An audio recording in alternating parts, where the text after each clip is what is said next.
So before I move on to my arguments, I would like to state some rebuttals regarding to the proposition's points. So the first of all is about the violation point, which includes the consent of data access. So the proposition said that the users are not consented to give the data, and that it is morally not good to use it. But actually, term and condition exists, and although it is wordy and long, it is still there, and the company still fulfills its obligation to state that to the users. And when the user are consented without reading, they understanding it is actually the user's problem, not the company and not the companies, because because when they are not consented, the company won't do anything to their data after all. And the company relies on the user's consent, and it cannot be counted as a violation if this happens. So even if it is considered as a violation, it is actually how the social media works and how they are fueling their algorithm for its own user and the sake of the company. Secondly, proposition didn't really explain how bad is the violation going to affect both sides or both stakeholders, like the company or the user. So we would assume that the violation that they mean is when the data is used, the data like search history and location are used to give them ads through social medias. We agree that these data are really private, but we need to consider how we won't misuse or give the crucial private data like bank account or whatever it is that is really crucial. And these data we use for advertisement cannot be used for threatening them. Plus, we are actually fueling the algorithm to work and to make them comfy in the social media. For example, when you're into anime, you would expect your timeline to be filled by those contents, and you will search for it online.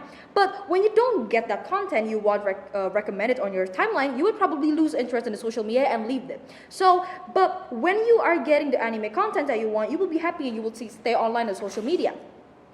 The use of the data itself is actually to fulfill the human's interest and to keep the social media's user using it and to keep the company alive because they need it and they want it.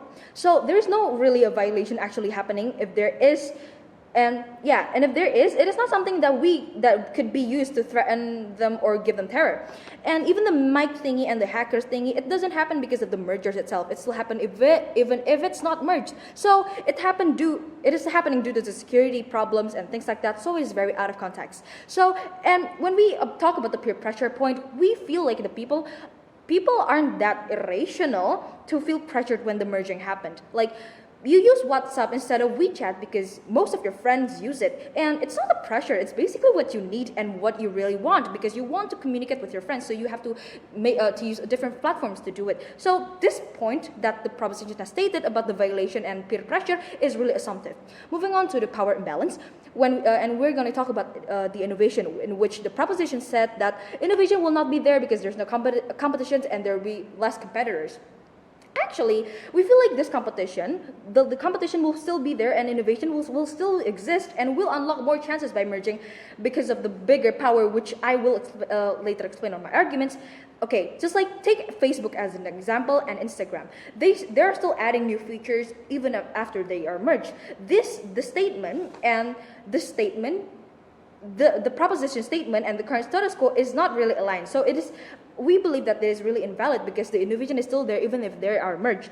So, but even if it happens where there is no innovation and things like that, at least we're still giving a company a chance to gain more power and resource to keep them alive and developing because they are profit oriented, and the survival of its company is really important for the profit itself and the interest of the business itself. And actually, there is nothing wrong with the profit-oriented thingy because it is actually how business works, and that is the essential of business it is. So, proposition's worries about them being merged together is actually really backlashing because it is actually benefits them because they get a bigger chance to develop and a higher chance of they can unlock a bigger access, bigger power to finally develop their own company and make bigger things and innovation. Okay, so moving on to my arguments, which I will be explaining about how innovation is still there and how it benefits the stakeholders. So, ladies and gentlemen, when we talk about the power imbalance, it's been there since day one actually, and it's actually what triggers the innovation itself. So, first of all, I feel so sad because the propositions did not really characterize what the world that we are living in. So, I will characterize it by myself. So, I will be characterizing human or people. They are really capitalistic and very competitive at this moment and at the status quo. Plus, it is business that we are talking about, which is really full of that competition. We should know that people in business have a really competitive side and really specific goal. They have the urge to compete toward each other, but by the end of the day, their interest of the business in business will always be the profit, and that is actually the point. So, by the sense of the competition itself, people will always try to reach a higher point to defeat its own competitor. People in business aren't that hopeless to give up when there's a power imbalance and where they are feeling like missing out, because why would you start a business when you don't want to fall and you don't have a plan and a plan? So the fear of missing out is actually how they survive and how they struggle to reach a higher point to survive, and that triggers them to create something new and innovative, right? So, but if there is really a power imbalance, I don't think that everyone's interest is only to defeat their competitors, because by the end of the day, business is really profit oriented. And even though they are going to lose to the competitor, the most important thing is they gain profit, and at least they still get it because it is their own interest. Okay, so yeah, when we talk about how the innovation will always be there, it is because people are really diverse, and people has their own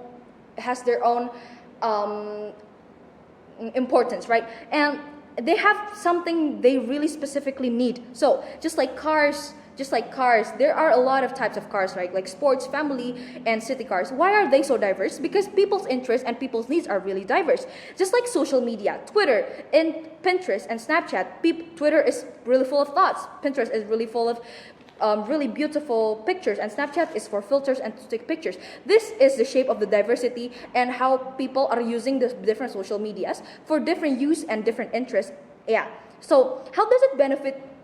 And that is how the innovation is still there, because innovation will always be there. And yeah, because people changes, people are really dynamic, and people are really diverse, and they have a lot of different importance, and that is why innovation will always be there. And yeah, and people will always want to fulfill their own need and their own interests to gain their own satisfaction, and that is why the innovation will always be there. And so how does this benefit the company and the user itself? First of all, the company gets a really bigger chance to innovate, to grow, and at the same point, the users are actually getting a lot of options, and they're getting a lot of, I would say, like a very practical access. And yeah, that is how we are fulfilling the users. We really want them to feel happy and comfortable in the social media. And yeah, people are not really stupid. And yeah, well, people in the business are really competitive and things like that. At least, even if they are failing in this merging system, and this is like really making the power imbalance obvious, I guess that we are actually giving them an option to finally grow. And even if they fall, they will always, and even if they lose, they will still gain profit. And that is why we proudly disagree to this motion. And yeah, thank you.